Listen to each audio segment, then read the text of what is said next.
Well, a couple of weeks ago in Kidlington, near Oxford, I met a bloke called Malcolm.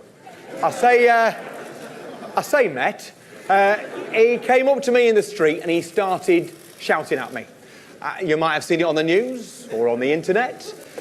In the end, we actually got along, but he was angry at me for not getting behind Theresa May and backing Brexit. Now, I think I calmed him down a bit when we spoke, but I'm fairly sure I didn't change his mind. And that is fine. You see, when last year's referendum took place, I campaigned harder than anyone else to remain, perhaps apart from you, but I believed passionately that our children would have a brighter future in Britain if Britain remained in the European Union.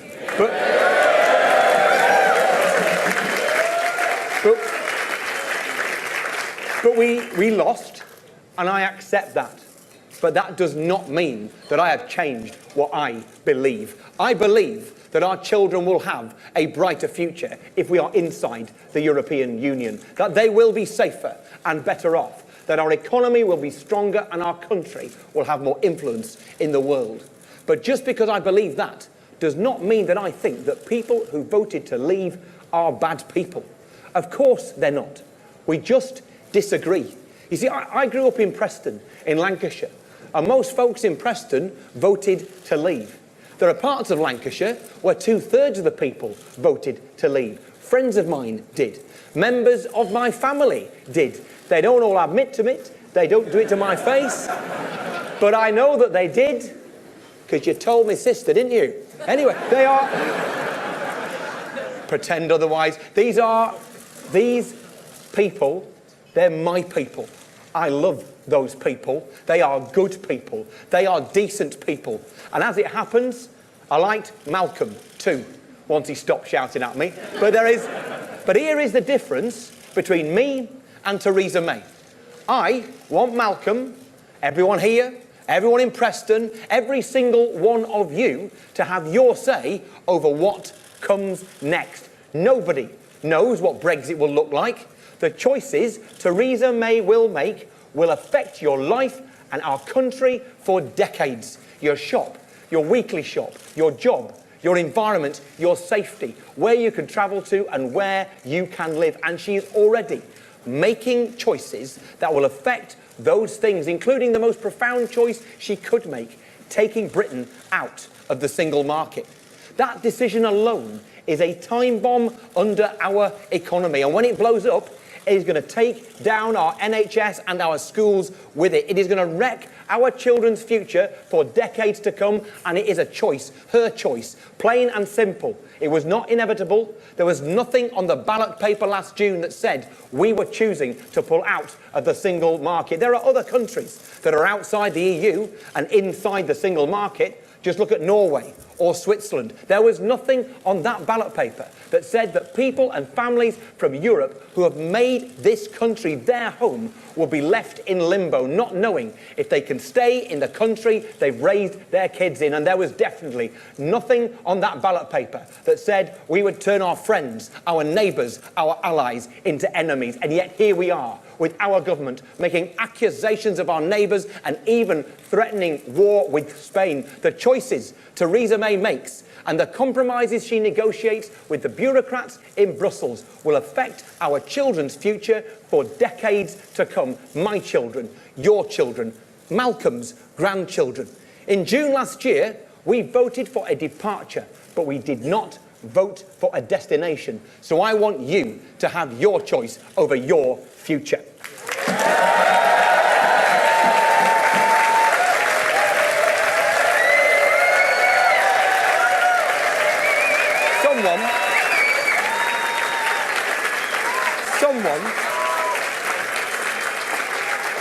Look, it's really obvious when you think about it. Someone is going to have the final say over the final Brexit deal. It could be the politicians or it could be the people. I believe it must be the people.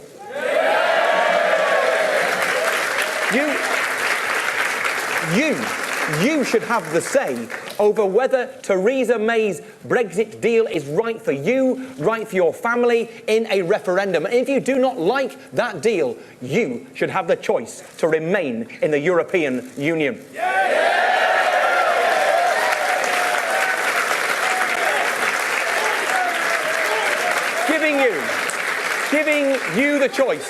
Giving you the choice over your future is exactly what our manifesto is all about. I want you to change Britain's future. I want you to imagine a brighter future. Imagine a future where our children can grow up in a country where people are decent to each other, where we have good schools and hospitals, where we take the challenge of climate change seriously, where we give our teachers and our nurses and our soldiers the pay rise they deserve for the service they give to our country, where we have an open, innovative economy, where we treat the poorest and the most vulnerable with compassion, where we do not turn our back on desperate refugees. That is the Britain I love.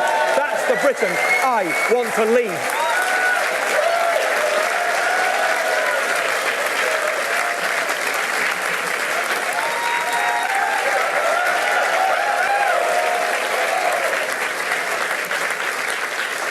But that is not the Britain, that is not the future that Theresa May is offering you. If you want to know the most revealing thing that has been said during this election, just look at Nigel Farage's Twitter. Not too often, but look at it just this once.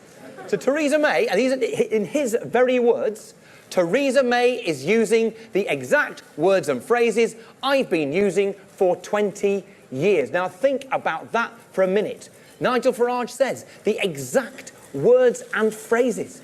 The Prime Minister of our great country saying the same things that Nigel Farage has been saying for 20 years. And not just the words and the phrases, the policies too. That's what UKIP MEP Patrick O'Flynn said just this week. Brexit never did just mean Brexit. For Nigel Farage, Brexit was always part of a package. It was part of a worldview. It's a worldview that includes shunning climate change. It's a worldview that includes shrinking the state by starving our schools and our NHS of the funding that they need. It's a worldview that includes turning our backs on some of the poorest and most vulnerable people in the world, as Theresa May did when she shamefully closed the door on desperate child refugees. That is Nigel Farage's. That is Nigel Farage's worldview. The same one that leads to Donald Trump banning Muslims and building a wall. The same one that Marine Le Pen tried to impose on the decent people of France. Nigel Farage's vision for Britain is now Theresa May's. He has taken over the Conservative Party. Anti-Europe, anti-refugees, slashing funding to schools and hospitals. No wonder UKIP is standing candidates down to support the Tories. After all, who needs UKIP if the Tory government is doing what they want anyway? Somebody has to stand up to them. Someone has to fight for the decent, compassionate Britain that we love. But it will not be Jeremy Corbyn. On the biggest issue facing us all for a generation, when all of this is at stake, Jeremy Corbyn's Labour hasn't even shown up.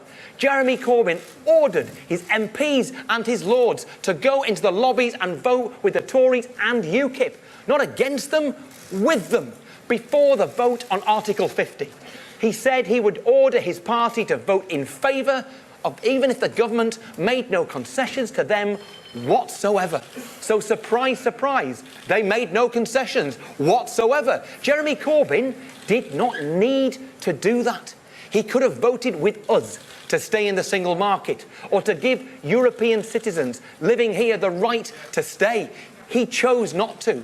Jeremy Corbyn and Labour chose not to. Now, Jeremy Corbyn has always been pro-Brexit. He campaigned against Europe for years, so we shouldn't be surprised. But we should be bitterly disappointed. Labour are supposed to be.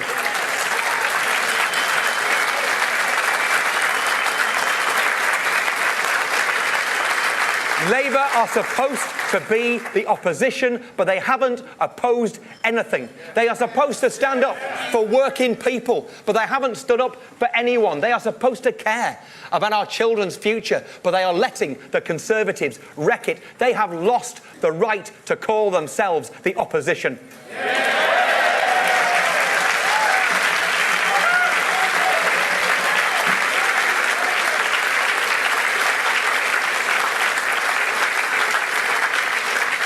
Labour has lost its purpose, but we have found ours. The brighter future we want for all our children is at stake. Our economy is at stake. Our schools and our hospitals are at stake. This is about the future of the open, tolerant, united country that we love. I am here tonight to tell you that we will not roll over. A few weeks ago in France, the two parties that had run that country together for decades came third and fifth. Third and fifth. The decent people of France decided they did not want to simply accept one of the two tired old parties, so they rejected them.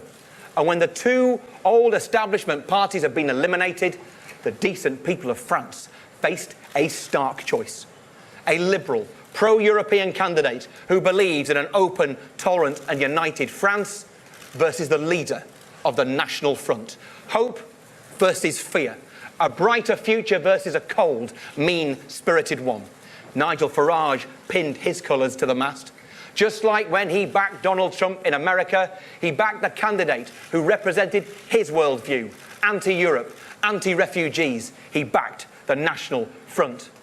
Well, the decent people of France chose hope over fear, and the National Front lost. Don't let anyone tell you that the only choice you have in this election is between Jeremy Corbyn and Theresa May. This election is about, it is your choice about your future. It is about your future, and you can choose a brighter future where our children grow up in a country where people are decent to each other, where we have good schools and hospitals so that our children have a fair chance in life and our elderly are treated with dignity, where we have a clean environment and an innovative economy.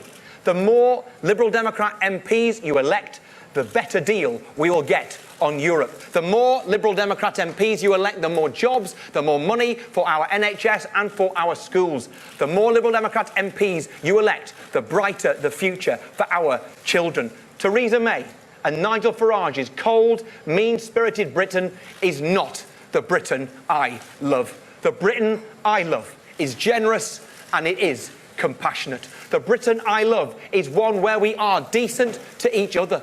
The Britain I love is open, tolerant and united. If that is the Britain you love too, then this is the moment to stand up. This is your chance to change Britain's future. I am here tonight because when my children are my age, I want to be able to look them in the eye and tell them honestly that when the moment came to stand up for their future, I stood up. I am determined that our children will grow up in a country where people are decent to each other. I am here tonight because the Britain I love is not lost yet.